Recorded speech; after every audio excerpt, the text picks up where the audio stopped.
बैठक अशी आहे की प्रशासकीय व्यवस्थेला जोड दिलेली आहे आपल्या लोकप्रतिनिधींची. लोकप्रतिनिधींनी अंकुश ठेवायचा आहे प्रशासनावर आणि प्रशासनाने अंकुश ठेवायचा आहे लोकप्रतिनिधींवर. नेमकं या दोघांची झाली आता खूप घट्ट मैत्री.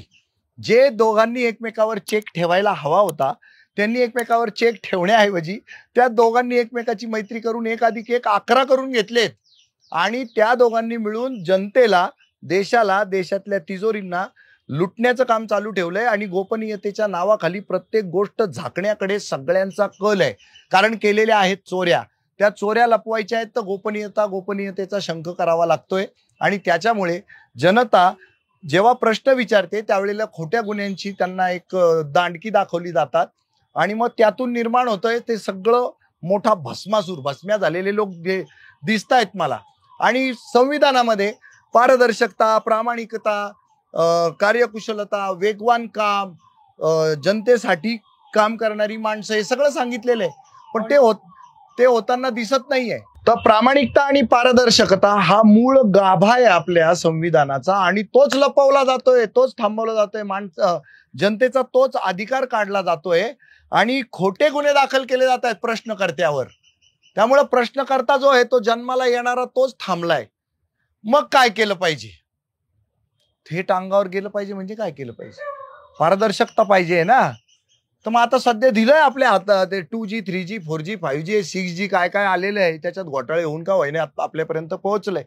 मग त्याचा वापर झाला पाहिजे आणि पारदर्शकतेसाठी जबरदस्त टूल आहे ते. तर सोशल मीडियाचा बोलबाला आहे सगळीकडे, सगळ्यांनी तो वापरला पाहिजे. मला ते पहिल्या दिवसापासून जे मी ताडलं माझ्या व्यवसायामध्ये, मी पहिल्यांदा फेसबुक लाईव्ह करायला सुरुवात केली आणि मग मी म्हटलं अरे हे सगळे लोक आहेत ना, हे यांना लाईव्ह मध्ये घ्यायचं, काय उत्तर देतात ना ते लाईव्ह मध्ये पकडलं पाहिजे. त्याच्याने लोकांचा पण कॉन्फिडन्स वाढणार आणि हा माणूस बोलताना हजारदा विचार करेल.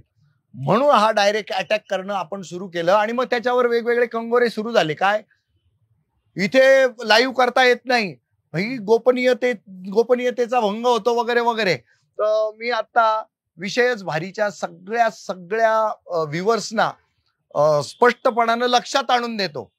इंडियन सिक्रेट ऍक्ट जो आहे तो जिथे लागू, म्हणजे उदाहरणार्थ मिलिटरी असेल, नेव्ही असेल, एअरफोर्स असेल आणि अशा संरक्षणाच्या संदर्भातल्या आस्थापना जिथे गोपनीयतेचा भंग होऊ नये त्यासाठी इंडियन सिक्रेट ऍक्टचा बोर्ड जिथे लावलेला आहे त्या जागा सोडून तुम्हाला सर्वत्र Facebook live, Instagram live, Twitter सगळं जे पाहिजे ते करता येतं. फोटोग्राफ्स काढता येतात, प्रॉब्लेम नाही. दुसरा प्रॉब्लेम आहे महिलांचा.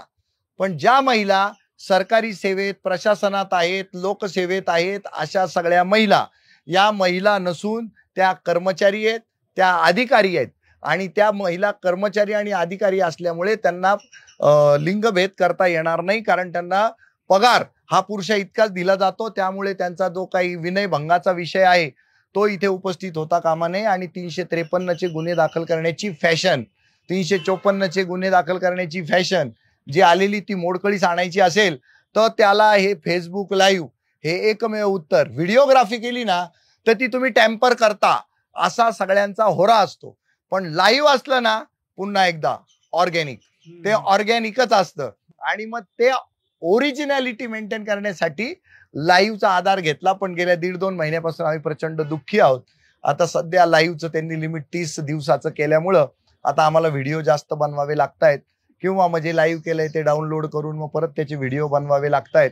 पण त्या माध्यमातून लोकांनी तिथपर्यंत पोहोचलं पाहिजे. आणि तसं केल्याशिवाय शेवटी असं आहे, आपण स्वातंत्र्य मिळवताना ज्या ज्या ऍक्टिव्हिटीज केल्या त्याला इंग्रजांनी 100% अतिरेकच म्हटलं, अतिरेकीच म्हटलं. आता आपण काश्मीरला सेपरेट होण्यासाठी जे जे आग्रह धरतात त्यांना आपण अतिरेकीच म्हणतो. आणि आता आपल्या देशात काळ्या इंग्रजांपासून सुटका करून घ्यायची असेल तर जो माझ्यासारखा अतिरेक करेल त्याला अतिरेकीच म्हणतायत. काही फरक पडलेला नाहीये. पण तसं केल्याशिवाय तरुणोपाय उरला नाही. म्हणून मी हे करायला गेलो. पण आज मला खूप समाधान आहे.